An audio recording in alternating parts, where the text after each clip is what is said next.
Human light house दुनिया की सबसे रहस्यमय और खतरनाक नौकरी। फ्रांस के पश्चिमी तट पर बसा यह लाइट हाउस हर साल 7 करोड़ रुपए की सैलरी ऑफर करता है, सिर्फ 1 घंटे के काम के लिए। फिर भी दशकों से कोई इस नौकरी को लेने की हिम्मत नहीं जुटा पाया।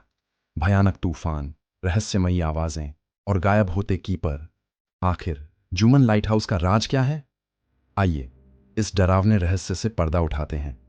यह है फ्रांस के पश्चिमी तट पर स्थित ह्यूमन लाइट हाउस, जहां कीपर की नौकरी के लिए हर साल $2 मिलियन यानी करीब 7 करोड़ रुपए की सैलरी मिलती है, अर्थात एक दिन के लगभग 4,65,000 रुपए।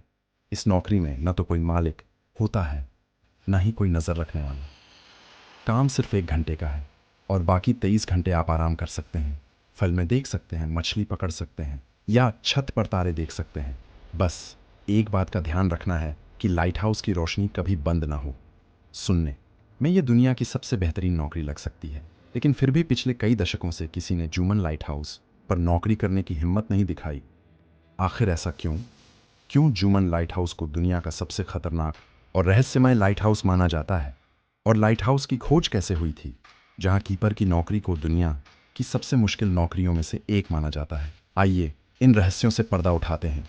ह्यूमन लाइट हाउस की रहस्यमय कहानी जानने से पहले समुद्री यात्रा और लाइट हाउस के इतिहास के बारे में जानते हैं।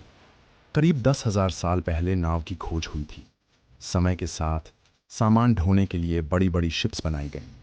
प्राचीन काल में जब कंपास या नेविगेशन सिस्टम नहीं थे, तब समुद्री यात्राएं बेहद खतरनाक होती थीं।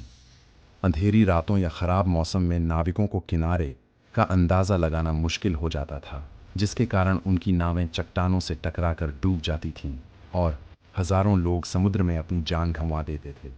इतिहास में ऐसी कई कहानियां हैं जिनमें रात के अंधेरे में बड़े बड़े जहाज हादसों का शिकार होकर डूब गए और हजारों लोग मारे गए। प्राचीन सभ्यताओं के लिए यह सबसे बड़ी समस्या थी, क्योंकि रात में जहाज को पानी के बीच रोका नहीं जा सकता था और उसे चलाना और भी खतरनाक था। इस समस्या का समाधान निकाला प्राचीन मिस्र और यूनान के शासकों ने। उस दौर में लोग किनारे पर ऊंची पहाड़ियों या टावरों पर आग जलाते थे, ताकि समुद्री जहाज किनारे का अंदाजा लगा सके।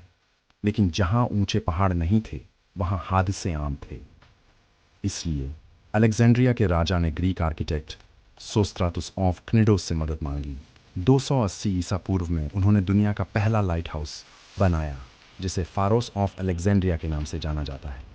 कहा जाता है कि इसकी रोशनी 50 किलोमीटर दूर से दिखाई देती थी, जिससे सैकड़ों जहाज सुरक्षित किनारे तक पहुंचे। इसे बनाने में सफ़ेद मरमर का उपयोग हुआ था, जो धूप में चमकता था। ह्यूमन लाइट हाउस को दुनिया की सबसे अकेली और खतरनाक जगहों में से एक माना जाता है। ये फ्रांस के समुद्री तट से 300 मीटर दूर गहरे समुद्र में स्थित है। इसकी ऊंचाई 48 मीटर है, लेकिन समुद्र की भयावह लहरें इसे पूरी तरह पानी में डुबो देती हैं। अगर कीपर बाहर खड़ा हो तो लहरें उसे आसानी से बहाकर ले जा सकती हैं। 1970 के दशक में एक कीपर ने दावा किया कि रात में कोई दरवाजे पर दस्तक देता था, लेकिन बाहर कोई नहीं होता था। कुछ नाविकों ने दावा किया कि उन्होंने ह्यूमन लाइट हाउस के पास समुद्र में एक सफेद कपड़ों में लिपटी औरत को चलते देखा, जो लहरों के पास पहुंचते ही गायब हो जाती थी। क्या ह्यूमन लाइट हाउस वाकई शापित है? कई लोग मानते हैं कि यह शापित हो सकता है, क्योंकि इसके आसपास हजारों नाविकों की मौत हुई है और उनकी आत्माएं शायद यहां भटकती हैं। 20वीं सदी के अंत में दुनिया भर के देशों ने अपने लाइट हाउस को स्वचालित ऑटोमेटेड कर दिया। 1991 में ह्यूमन लाइट हाउस भी स्वचालित हो गया और तब से यहां कोई कीपर नहीं रहा। तो अगर आपको मौका मिले, क्या आप ह्यूमन या किसी अन्य खतरनाक लाइट हाउस पर यह जोखिम भरी नौकरी करना चाहेंगे? अपनी राय कमेंट्स में जरूर बताएं। जय हिंद, जय भारत।